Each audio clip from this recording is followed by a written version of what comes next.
Matagumpay na nabago ni Deseo ang kanyang direksyon at nakatapak ng maayos sa lupa. Sabi ni Namgang Han, kahanga-hanga. Hindi ko akalaing mababago mo ang direksyon ng iyong katawan sa hangin. Pero ang vase na iyon ay peke lang. Sinadya kong itapon ka roon. Nasayang lang ang pagod mo. Nagpatuloy siya, ang mga floorboards na sinira mo ay dadagdag ng 40 taels, kaya ang total mo ay 570 taels. Huwag kang mag-alala, sisiguraduhin kong mababayaran mo ang utang mo sa akin. Nagsalita si Mang nang makita si Paljan na naglapag ng isang bote ng alak sa mesa. Oh, iinuman niyo na ba iyan sa wakas? Sagot ng matanda, dumaan ako sa impyerno para lang maitakas ito mula sa templo ng Shaolin. Pagkatapos ay nagpatuloy siya sa pakikipag-flirt sa babae. Pero kung pagsasaluhan natin ito ng magandang binibining ito, hindi ito masasayang. Binibini, gusto mo bang uminom kasama namin? Sagot niya, mauna na po kayo, mga ginoo. Magdadala ako ng pagkain mula sa kusina. Nagulat si Mungkang nang buksan ni Namgang Han ang pinto, pasan si Deseo sa balikat. Tanong niya, anong ginagawa niyo rito? Hindi sumagot si Namgang Han. Nakatitig lang siya sa bote ng alak. Kaya pala, ang alak na narinig kong dinala niyo.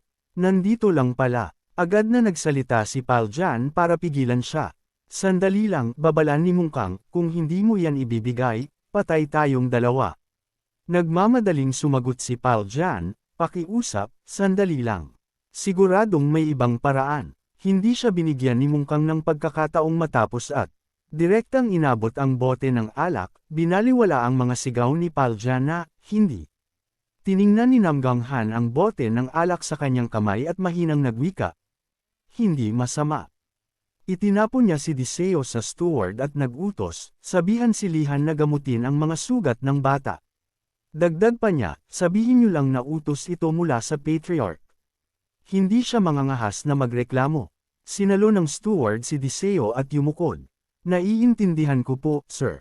Yumukod nang may paggalang ang babae habang papaalis si Namgang Han. Pakiusap, aking Panginoon, pumasok kayo, sabi ni Mungkang. Ngayong wala na si Namgang Han, pumasok na tayo sa loob. Binibini, binigyan ni Batun si Bind Duo ng masamang tingin habang ang head steward ay pumanig kay Mungkang. Siyempre, pakiusap, magpahinga na kayong dalawa. Dama po ang kanyang paningin kay Deseo at napabulalas. 1 taon pa lang ang nakalipas at halos hindi nakita makilala. Parang kailan lang noong paslit ka pa na nagsisimulang maglakad. Ngumiti siya, dagdag pa, mukhang mahal ng patriarch ang young master. Samantala, sa Four Heavens House, dumating ang mensahe mula sa angka ng Namgang tungkol sa Tournament of the Four Kings. Ang nagbabasa nito ay ang pinuno ng Four Heavens House, ang Poison King na si Dang Mok. Ang mga tuntunin ng tournament ay ang mga sumusunod. Una, ang Tournament of the Four Kings ay gaganapin sa estate ng angka ng Namgang. Ikalawa, ang petsa ay mananatili ayon sa schedule. Ikatlo, walang limitasyon sa bilang ng mga kalahok. Ikaapat, ang lahat ng kalahok ay dapat nasa pagitan ng 15 hanggang 20 taong gulang. Ikalima, ang mga kalahok na umabot sa huling round noong nakaraang taon ay kwalipikado. Ika-6, 2 mandirigma lamang mula sa angka ng Namgang ang lalahok, sina Namgang Son at Deseo. Ika-7, iyon lamang. Lagda, ang Martial Saint, Namgang Han. Ika-8, kung may anumang reklamo, direktang dalhin sa akin. Nagsalita ang iba, puno ng pag-aalala ang boses. Panginoon, galit na kinuyam ni Dang Mok ang abiso sa kanyang kamao. Nakakatuwa naman. Sabi ng isa sa kanyang mga tauhan, hindi ko alam ang binabalak niya, pero isa itong pagkakataon na minsan lang sa buhay. Sumang-ayon ang isa pa. Tama, pagpapatuloy nila. Hanggang ngayon, ang angka ng Namgang ay laging nagpapadala ng mga 50 alagad, habang ang ibang sect ay nagpapadala ng hanggang 100. Pagkatapos ay nagsimula ang pagpaplano. Kung totoo ang mensaheng ito at 2 mandirigma lang ang lalahok mula sa Namgang, magiging napakadali para sa atin na gamitin ang ating dami para talunin sila. Kung ganoon, maaari nating makuha hindi lang ang titulong hari, kundi ang huling tagumpay na matagal na nating inaasam. Pinag-isipan ito ni Dang. Pero bumawi siya. May nakita na ba kayo na nakialam ang Martial Saint sa Tournament of the Four Kings noon? Sumagot ng mahina ang mga tauhan, wala po, Panginoon. Isang mabigat na aura ang lumabas mula sa kanya habang nagpapatuloy siya. Kaya pala, ang lalaking tinatawag nilang Martial Saint ay may kakaibang interes sa tournament ngayong taon. Isang masamang balak ang pumasok sa kanyang isip. Kung ang dalawang batang iyon ay madudurog sa harap mismo ng mga mata ng Martial Saint, ang makita ang mukha ni Namgang Han, iyon ay isang tanawing dapat makita. Hinampas ni Dang Mok ang mesa. Sige, ako mismo ang papasok sa Tournament of the Four Kings ngayong taon.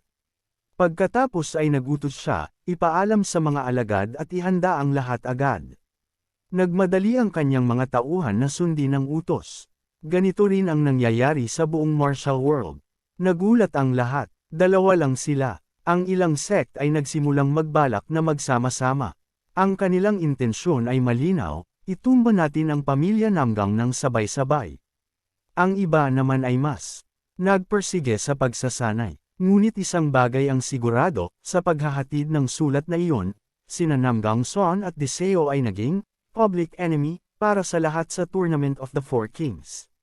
Napahawak sa ulo si Deseo, dumaraing. Ano kaya ang iniisip ni Ama? Halata namang magiging mag-isa lang tayo. At ano ang sinabi ng ikatlo kong kapatid tungkol dito? Sumagot si Namgang Jan, ang ikatlong young master. Pagkatapos ay ibinahagi niya ang sinabi ni Namgang Son, sabi niya, nakakatuwa naman. Halos mag-iiyak si Deseo. Siyempre, iyon ang sasabihin niya. Tumayo siya agad. Wala nang oras para magtamad-tamad, nag-utos si Deseo. Tipunin ang lahat agad. Puno ng determinasyon ang kanyang mukha. Mula sa sandaling ito, sisimulan natin ang 5 buwan ng malaimpyernong pagsasanay. Sige, mga tao. Kung hindi pa kayo pagod na halos bumagsak na, huwag niyo munang isiping magpahinga. 5 buwan ang lumipas, nagtipon-tipon ang mga kalahok para sa tournament. Nagsalita si Elderly Dangho ng Dayan Sect, bakas ang inis sa boses. Tinitingnan lang nila ang pagkakakilanlan ng mga kalahok, bakit kailangan pang paghintayin ang lahat ng ganito katagal? Kahit para sa pamilya Namgang, kawalan ito ng paggalang. Isang miyembro ng pamilya Namgang ang lumapit ng dahan-dahan at nagsalita sa malamig na tono. Nakilala na kayo, tumuloy po kayo sa loob, igagabay namin kayo sa inyong matutuluyan. Sumagot si Lee, inis na inis. Alam mo ba kung sino ako? Pinaghintay mo kami ng ganito katagal. Ang man lang sana ay magpakita kayo ng tamang galang. Biglang may sumingit na boses mula sa likuran. Ano ang mayroon dito? Nagulat si Lee nang makita ang banner sa likod ng lalaki. Ano yun, isang royal standard? Siguradong royalty ang taong ito, isip niya habang pinapanood itong kausapin ang miyembro ng Namgang. Tila kulang ang mga tauhan ng dakilang pamilya Namgang. Hindi ko akalaing makikita kitang gumagawa ng ganitong maliliit na bagay. Sumagot ang lalaki mula sa Namgang, kapag mayroon kaming mahahalagang panauhin at hindi lang basta grupo ng mga magnanakaw, kailangan naming silang tanggapin ng may tamang seremonya. Isang grupo ng mga magnanakaw. Isip ni Lee na nanggagalaiti. Nagpatuloy ang dalawa sa pag-uusap. Naghanda kami ng hiwalay na matutuluyan para sa inyo, kaya pakiusap, tumuloy na kayo. Si Lee, habang pinipigilan ng galit, ay nagtanong ng magalang, pasensya na po, sir, pero mayroon ba kayong partikular na titulo? Sumagot ang lalaki, mukhang hindi mo narinig ang pagpapakilala ko. Nagtaka si Lee kung bakit ang isang gatekeeper lang ay. Biglang nagbago ang ekspresyon ng lalaki na parang may naalala. Sandali lang.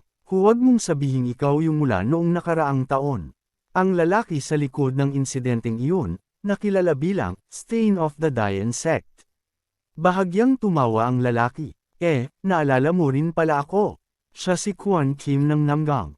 Nagulat si Lee, isang elder mula sa angkan ng Namgang. Anong ginagawa niyo rito? Itinuro ng lalaki ang iba. Ibig bang sabihin ng lahat ng taong ito ay, tama ka, isang, walang pangalan, ang sumisigaw sa isang elder ng dakilang angkan ng Namgang. Alam mo ba kung sino ako? Paano mo ako tretuhin ng ganito? Isipin mong isang hamak na gatekeeper lang ay may lakas ng loob na, galit na hinawakan siya ng elder sa kwelyo. Ano ito? Akala mo ba ikaw ang Heavenly Demon King o kung ano paman? Tuluyan niyang dinaig ang lalaki, na gumagawa ng eksena sa isang maliit na bagay. Doon napagtanto ni Lee ang katotohanan. Lahat sila ay mga elder ng angkan ng Namgang. Namutla siya sa sobrang gulat. Sinong mag-aakala na ang dakilang angkan ng Namgang ay magpapadala ng sarili nitong mga elder para magbantay sa gate?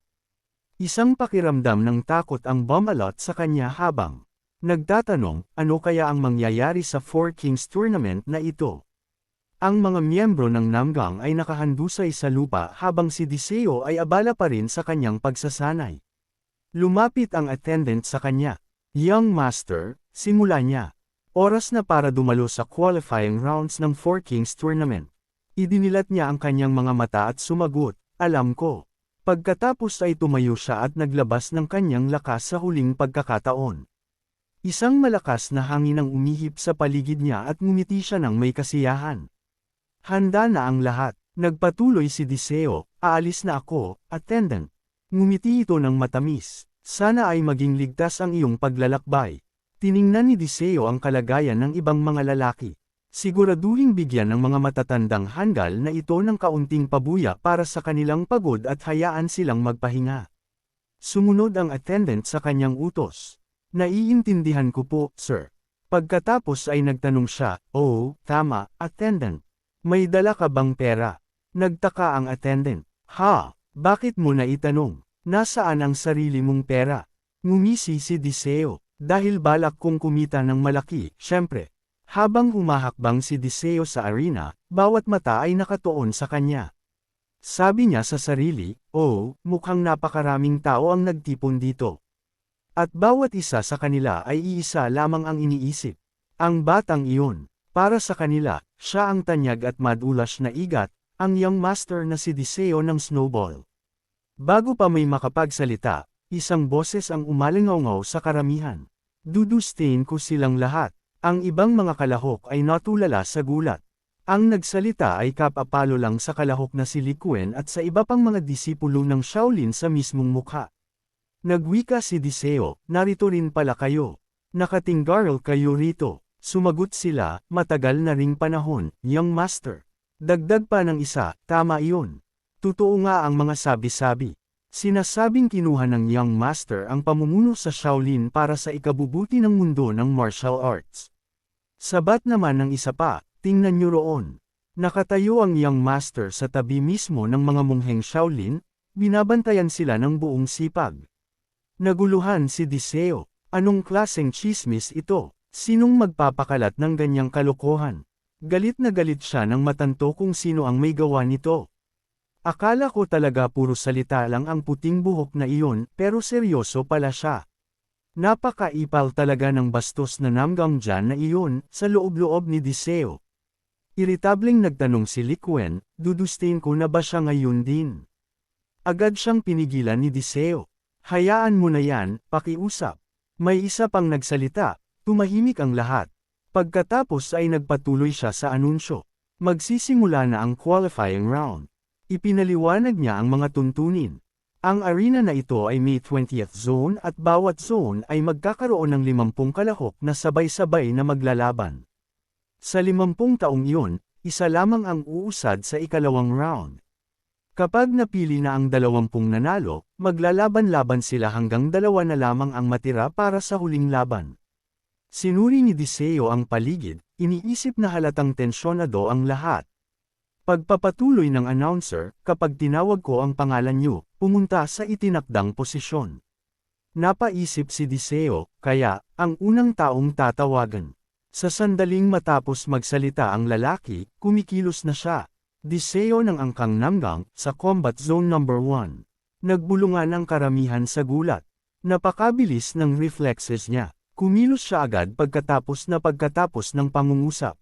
Nakangising naisip ni Diseo, hey, alam ko na ang line-up para sa round na ito. Palihim kong nakuha ang listahan ng mga kalahok. Sinulyapan ni Diseo si Namgang Jan. Pero para sa taong iyon, si Namgang Jan, kung magpakita ka, yari ka sa akin.